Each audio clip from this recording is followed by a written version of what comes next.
You know who it is, the horror flick digger did Super 6 Big Mitch. And I'm kicking in those with all three O's. And I'm bringing 28s, 101s because we Vegas sons. It's the Chronicles. And you in the Meadowlands. Yeah, you in the Meadows, man. And you already know what made me. 530. Oh, that boy raw. He a desert baby. Oh, yeah. Boom. Hubba dub, scrub, 22-inch gold Dana Danes, and Big Bolo Yang could never be sitting on McLean's, man. Nah, I'm just playing. Welcome to Vegas Chronicles with the whole Super 6 Digger Ditch, Big Mitch. And today, like any other day, y'all know what we do, man. Come on, y'all ain't brand new to this. We kick action with factuals, with no additives and no preservatives, just raw and uncut. Like summer sausages and crackers. Y'all already know. Shout out to everybody that's been rocking with your boy, man. I appreciate the love I've been getting. You know, I'm building this thing brick by brick. I don't try to have no big platform. I try to stay in my lane, and I'm going to end up what God want me to, man. That's how it is. But much love to everybody that's been sending me positive input, giving me input. I try to give feedback to my audience, try to keep them connected and a part of what I'm doing because I want everybody from Vegas and elsewhere, man, to be a part of this little movement I got going on, man. And you know, we ain't gonna stop till we get to where we need to be. But moving along, man, somebody asked me a question, and let's jump right off into it. They asked me a question concerning, well, this is how it was brought to me. It said, what do I think about all the hate that exists or been existing in the different neighborhoods? And then they gave an example. They said, for instance, the brothers on Donna had a little breakfast thing that they were doing down there. And it was bringing the whole North together for a positive thing, which is good, you know. But they say due to, I guess, inner turmoil, I don't know nothing about that, but this is how it was brought to me. So I'm just giving it to you the way it was given to me. So they say, but due to inner turmoil, you know, behind the guy that started. Now I think his name is Straw, but I heard about a guy down there, Carl and all them, that was doing positive things for the North, you know, and I was hearing a lot about that. Now, I didn't know exactly what was going on. I just heard they used to get together and do positive things, you know, mentoring things, and, you know, the North had their stuff together, and I salute them for that. You know, the West need to take notice and start doing the same thing, if they haven't. But they had little breakfasts going on down there, you know, for the youth, man, and something happened with that. I don't know if they still doing it, but someone told me they wasn't, and it was because of internal hatred and stuff going on. And it's just something about jealousy and envy, and I did a couple videos concerning jealousy and envy on how those two impulses always show their ugly faces when people trying to do something good. Hate. So we go take a look at that and the effects it has on different neighborhoods on today's edition of Vegas Chronicles, if y'all don't mind. Because it's all about what we do. It's all about Vegas, you know, me and you. All right. Anyway, hate. Man, let me tell you something, man. Shout out to the brothers on Donna that was trying to, you know, do positive things. But, you know, unfortunately, when it comes to someone trying to do positive things, you know, I mean, and you can go way back in history, you know, and it's always going to be somebody that's going to hate on you when you're trying to do something right, you know. And it goes far way back to biblical times. People always hated on someone. But when it comes to neighborhoods, it's really ripe. And I'm not going to speak on nobody else's neighborhood. But what went on over there in Herbert Gershon, and I'm going to just say this, it was a lot of hating and internal hating going on over there amongst one another. And you know, it didn't always used to be that way. We all grew up, and I always said, in a community-oriented area. Everybody, grandmas knew each other, poor people pulling together, you know, and then you had Operation Life. You had so many different organizations that was dedicated to the upliftment and the liberation of our communities, the elevation of our communities. Our grandmothers were freedom fighters. So we grew up with morals. We grew up in the church. We grew up, you know, with spirituality, you know. But what happened, you know, the drug and fluctuation happened. Gangster rap happened. People start falling out of love with themselves and start, you know, being about themselves. We stopped being brothers and we became homies. In Herbert Gershon, it was sad. It was sad. because I firsthand witnessed the hate. I used to be with a man, and I always bring him up, my mentor. I'm not gonna never let his name die, because to some people he was a monster, but to me he was a big brother, and that's Bread. They hated on him because his name was ringing. But I'm gonna keep it real with you. At one point in time, in Herbert Gerson, it was only a few people really over there putting in work. Baby Gangsta and Freak Dog then was holding down, the G's up over there. And I was with Bread them, and we was in a little alley, you know. And then you had a sprinkle of them in Carry Arms that was actually putting in work. But for the Gerson to be the biggest gang in Las Vegas, everybody wasn't on the same page, and they wasn't putting in no work, man. You had some dudes that just wanted to lay up with a female. Ain't nothing wrong with that, but what you sign up for this other stuff for? Some dudes just wanted to have money. That's cool too. But you forgot that where you come from. You forgot what it was when you wasn't having no money. You see? You only had a few people that was putting in work. And Bread became a figure. He was doing things other people wasn't doing out here. Like he was taking datings. He was running up in them dope houses. He was doing his thing. He was getting his name out there. And it was dudes over there, and I heard the conversations. Bread wasn't all the big homie putting in work. It was some Gershons that was actually saying that Cali this and that Cali that. And I heard him say that. And I'm gonna tell you the hate. When Lil Bread came out here, Lil Bread was putting in a lot of work. That's how his name became known. Lil Bread he didn't want to be up under Bread, like that. He wanted to have a name for himself. And before I was hanging with Big Bread, I used to kick it with Lil Bread. And me and him used to be Ace Coon Booms. We did everything together. Me and him, and everybody that know us know that we was three the hard way. But before it was me and Bread, it was me and Lil Bread. Me and Lil Bread was putting in work. We had it on fire over there. Wasn't nobody putting in more work than me and Lil Bread. Hands down. Me and Lil Bread was over there tearing it up. But he started making a name for himself. But Lil Bread came out here when he was like 15 years old. So it was a lot of older heads that was from the Gerson that really didn't like Lil Bread. See, and Lil Bread knew that because we used to talk about it. He knew it. But it was a lot of older Gersons that didn't like him because he was from California. And he came out here and he quickly made a name for himself. And they didn't like that. So one day, watch this, Vegas Chronicles. I'm going to show you how real the hate is. His name got so known. One day, it was Rip, rest in peace, and Web Dog. Alright? Rip and Web Dog was together. Lil Bread come around now. Rip was kind of drunk. But Rip laid back. Rip used to just, walk around the G's with his green spot bills on, his green Boston Celtics hat. And, him and Mex used to be together. Rip was a real cool dude. But Rip would put in work, unlike Peter Mac. Peter Mac just walked around with hips like his sister. That's all he did, would just walk around with hips and a gap in his teeth. He ain't did nothing. He had a girl from 6-0 I got into it with named Tamara, right? Check this out. We get into it at school. I trip out on her. I know I deviated away from the story. I'm going to get back to it in a minute, but you need to hear this. So me and him get into it, me and Peter Mac, right? So I get into it with his girl. He called himself trying to check me, right? And Peter Mac ain't got a gangster bone in his body. So I flash on him. He gonna turn around and run in the house and come out with a pellet gun. But the way he was skipping around, right? He was jumping around with a pellet gun and then pointing in the air like he was trying to shoot it. He remember that. You remember that, Peter Mac, when you was jumping in the air looking like your sister with that BB gun trying to scare me? And I went and got that 5.7 and everything in the house closed the door, you closed the door, the roaches closed the window. You remember that? Yeah, wide hip ass. Anyway, so Lil Bread come around the corner, right? It's Rip and Web Dog. Well, Rip decided he wanted to try Lil Bread for some reason. Now, Lil Bread don't like to play around. The only person Lil Bread really played around with and wrestled with was Freak Dog.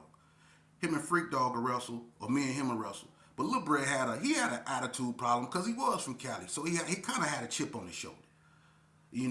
And Rip tried to slap box with Lil Bread. You know, Lil Bread was a little bit aggressive. You know, don't play with him because he don't like to play. So when Rip threw his dukes up, Lil Bread gave him a two-piece, bust his mouth. You know what I'm saying? And Web Dog snuck up from behind Lil Bread and put Lil Bread in a full Nelson. So now they out there tussling for real, for real. And Web Dog and Rip trying to jump Lil Bread. Big Bread them hit the corner. And Big Bread and Web Dog done already had a fight before. But Big Bread hit the corner. Now everybody wide-eyed. They let Lil Bread go. Now Lil Bread want to fade Rip and Web Dog, but they don't want to fight. You see? And Web Dog and Bread had recently talked and got kind of close because they had a fight, like I said. So Big Bread and Web Dog weren't trying to fall out again. So they went on and spoke, and Web Dog was acting like he was just trying to stop Lil Bread from maxing Rip out. But Lil Bread was like, no, you put me in a full Nelson. And Lil Bread, remember this. But like I say, the hate is real. And that was all behind Lil Bread just making a name for himself. Just like when Buzzo, Bob Green from 40 Block, he started making a name for himself. He was around there winning fights, you know. If you was to look at Bob back in the days, you wouldn't think he was tough. He was a skinny dude with a curl with crooked teeth. You know what I'm saying? It was pushed back kind of. You know what I mean? But you wouldn't think he can fight. But the boy was a knockout artist. The boy was Roy Jones back in the days. Lil Bread didn't like that. He didn't like that name. You know what I'm saying? He didn't like it. And then what made Lil Bread really mad is when the 40 boys hit up on in the alley at the end. They put big brown 40 block on the wall. Lil Bread didn't like that. So he went out his way to get into it with Buzzo from the block. Lil Bread was out there full of his package too. And he ran up on Buzzo because he was hating on Buzzo. And that's what I be meaning about the hate. You see? And when Lil Bread ran up on Buzzo, I'm going to keep it 100 with you. I don't lie. That was the first loss Lil Bread took in Las Vegas when he ran up on Buzzo. That boy Buzzo can get down. I don't take nothing from nobody. Bob Green from the block, hands down, one of the hardest fighters on that side. Back then. But he gave Lil Bread his first L. And they got into it simply because on real, Lil Bread didn't like him because his name was ringing. Lil Bread's name was ringing too, but Buzzo's name started to ring. Lil Bread didn't like that. But see, that goes to show you. Like Donald Ray Page. They was hating on Donald Ray Page since Donald Ray Page was, I don't know, they've been hating on him because he always had money and he always had the women. They was even hating on him in the pen. His old homies, because he know how to play poker. No matter what, you could put Donald Ray Page at the bottom of the ocean and that boy go find a way to make some money. And that's what he was doing. He was making money in the joint. And what happened was his homeboys, Luau, all them, D-Boy, all them, foul. They was hating on D-Ray. Because he wasn't giving them all his stuff. He wasn't trying to feed 1,000 dudes. He looked out when he could, but that wasn't enough for them. Because a bunch of them dudes wanted to feed they boys. So what they do, they turn around and run up in D-Ray's room and take all his stuff, and they knew he couldn't do nothing because he was by himself. But why would they do that to their big homeboy? What did he do to deserve that? He wasn't doing nothing but having money. And you know what his mistake was? Having money. And they wasn't. And they came in and they took all their stuff. And they knew he couldn't do nothing because he was by himself. But that's what the hater do. It's been youngsters out here that's been unalive because their own people was hating on them. That's just how the game go. That's why most hoods ain't together no more. That's why cliques were formed. Did you know that? People didn't just wake up one morning and say, oh, I'm gonna be in clique. I'm gonna be this, or I'm gonna start getting along with these dudes up over here. No, cliques started happening because dudes from neighborhoods started to see that it was more love from people they used to call enemies than it was in their own backyard. They started to see that they couldn't trust their homeboys. And that when they got to know, and most of these cliques, they start forming from dudes getting locked up, or dudes being in somewhere locked up together, or going to school together, or being related. That's how they formed.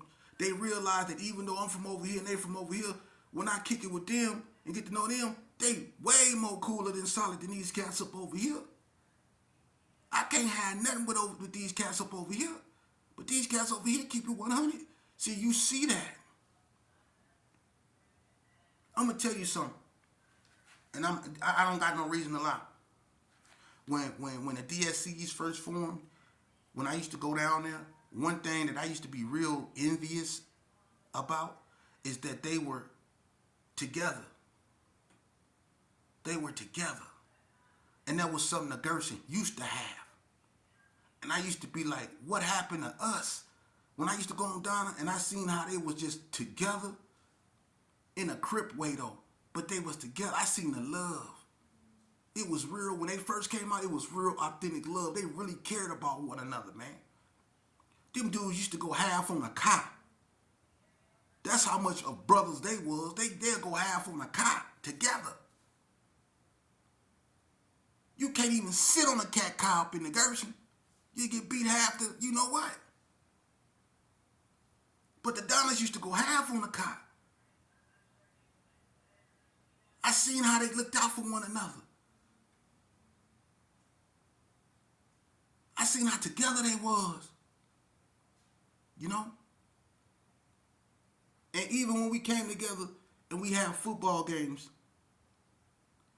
it used to be, most of the times, it used to be more of us than them. And that's a shame. Because even though it was, a lot of times it was more of us than them, they were more together than we were. Because on our side, there was a lot of dudes over there that couldn't stand one another. Swear to God. And it was like that in the pen. Yeah. Look. I'm going to tell you something. Two things. Number one, it was a Chicago boy. I think his name was Rob. He was a GD. All right? And he had a big homie on the yard. His name was Ted. Ted was Gangster Rob Selly. They stayed in Unit 6. Rob stayed in Unit 4. He was this bright-skinned, kind of stocky. He used to keep his hair French braided. He had long French braids. He was a gangster disciple, right? And Ted was one too, but Ted liked that dog food. Him and Gangster, you know, they both was hot and spicy.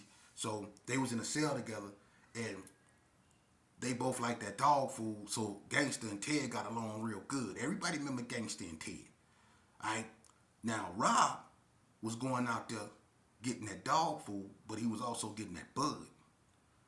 And so he was just doing a little bit at first, right? But see, at the same time, when he stayed in 4, I stayed in 4. And I stayed down the wing. See, Gangsta Bo was in the room with Riddler from 6-0. Gangsta Bo from 6-0, Riddler from 6-0, they was in the room together. Pootie Mac from 60s, he was down the hallway. I was down the hallway. Seti Crack, Pootie Mac brother was down the hallway. I was down the hallway with a gang of 60s, right? So we was cool though. You know, we was all cool. Wasn't no nothing, regardless of what was going on. See, that's the difference.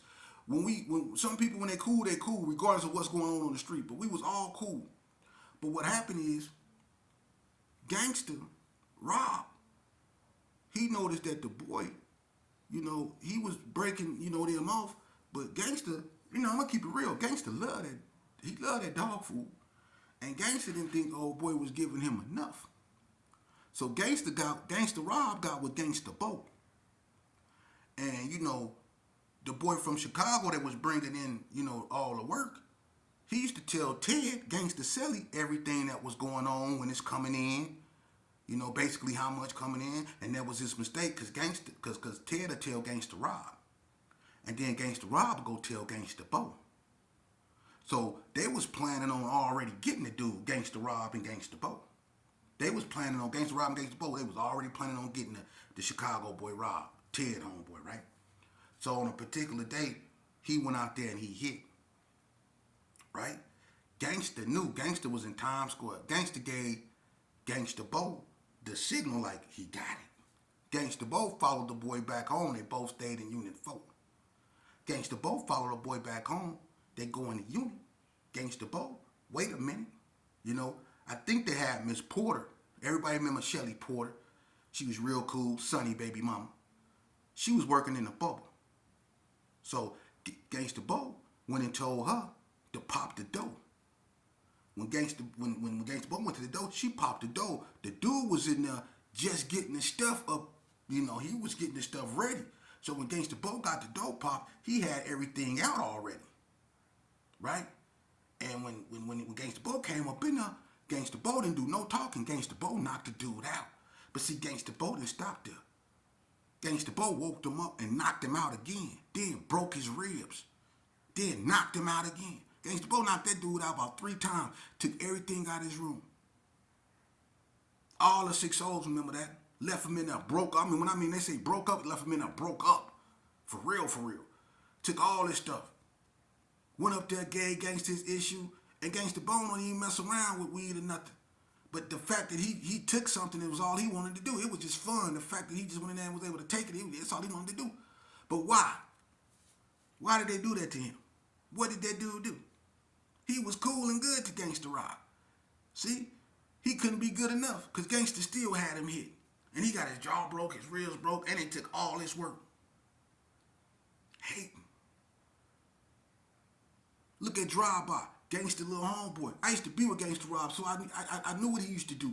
And I used to be right with him, doing it, dirty. We used to be dirty. I ain't gonna even lie. Cause nobody trusts us. Ask anybody. They got their own, they got Drive-By. When Drive-By was the man down there, Drive-By used to be the man. Had all the work on the yard. He was doing what he was doing. Everybody knew that. He had Unit 4 sold up.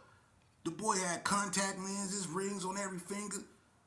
The man was doing it. Izzy Miyagi cologne. They was doing it. Gangsta was jealous because he had real liquor, Tanqueray, vodka. Then he was hitting for a P of that bud. He was doing his thing. He was having way too much. Everybody was buying zips off DB and wiring them street to street. Zips. This way back in 95. 96.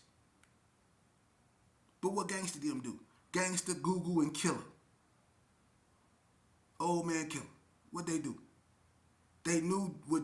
Look, Gugu, scandalous. Drive-By thought Gugu was his right-hand man. He had Gugu doing most of all the work. You know what I mean? Gugu go up there and tell Gangsta, because Gugu scandalous. Gugu like that. He like that dope. So Gugu go up there and tell Gangsta. They come up with a plan. Gugu knew the CO dropped us, the work. So Gangsta and Killer used to come out, especially Killer. Killer came out on early outs, like at 6, before everybody. He came out with the workers. So he went to the spot before the yard was open and took DB stuff and took it to Gangsta room. They had Drive-By. Listen, look. Drive-By was a good dude. Drive-By ain't weak, but they literally had Drive-By walking around with his hands on his hips, crying. The hate. The hate. His own big homie. And while he was crying because he couldn't believe they took everything, all his stuff, his CDs, his liquor, his bud, they took everything. And he was sharing. It wasn't like he wasn't giving people what they want. He made sure he gave Gangsta so much stuff, he couldn't complain, but that still wasn't enough. You see? Hating. That's what tear neighborhoods up. Hating. And this is the sad part. We live in a time where you can be a good person, and even that will have you hated on and sometimes even hurt. Just being a good person. You don't even have to be rotten. Just being good. Just being liked by other people will have you hated. For real. If other people see the love that people have or the respect that people have for you, that will make other people you thought had love for you hate you. For real. And this ain't coming from someone, listen, I used to be one of the biggest haters. I did. I was locked in institutions and I hated people because they had short sentences. If you had listen, some people would be like, man, 20 years ain't no short sentence. 20 years is short sentence to me. I did 20 years straight. So what you mean you got 20 years? I have to do 20 years. That's the difference. You go do what, 4? 5 at the most? That's what they was giving out them 2 to 10s. Then they changed that to 4 to 10s. Now they got 5 to 15s and all of those stuff. 6 to 12, 6 to 15s, 10 to 20s. They giving out them type of sentences now. Football numbers. But the hate is real though. The hate is real. Look, the hate is real. It be people saying, listen, if you only knew what I go through doing these videos and the stuff people be saying,